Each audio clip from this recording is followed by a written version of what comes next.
Friends good morning. तो वर्षा पगरे सकाले सकाले कॉफी पीवा को कहार इच्छा तो आसते जल्दी जल्दी पीबे।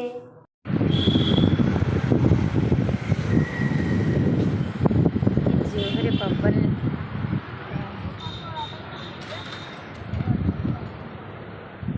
देखते फ्रेंड्स यहाँ हूँ भुवनेश्वर।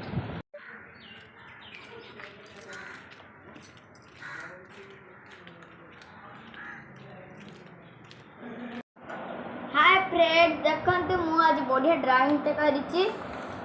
देखंतु जर्नीर ड्राइंग एटा को प्रथम एंदी करिवे तापर एंदी करिवे तापर एंदी तापर एमिति आनिकिरी एमिति तापर एमिति गार गार पकेगिरी करिवे।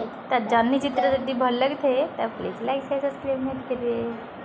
फ्रेंड्स देखंतु मोर चिंगुड़ी घांट ए बसिया चलछि।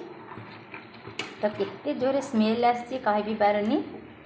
तबे मु मसला देहरे कषे नहीं चिंगुड़ी पकेनी। तो फाइनाली तरकारी लाल को आपन मान देखी। तो देखते हमारे चिंगुड़ी घंट पूरा रेडी। गरमा गरम चिंगुड़ी घंट के खाଇବା आसते।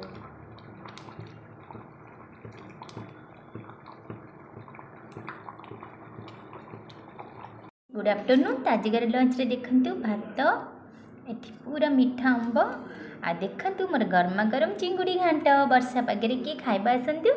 आ तो बेसी किसी करनी केवल घांट भात आंब। तो आसतु केमती है मोर चिंगुड़ी घांट कमेंट बॉक्स रे निहाती जनइबे। फ्रेंड्स तो देखंतु मोर आज डिनर रे कौन अच्छी। तो देखंतु गरमा गरम पूरा तड़का अच्छी। ये गरमा गरम रुटी आ गरमा गरम क्षीर। तो आसतु किए खाइबे।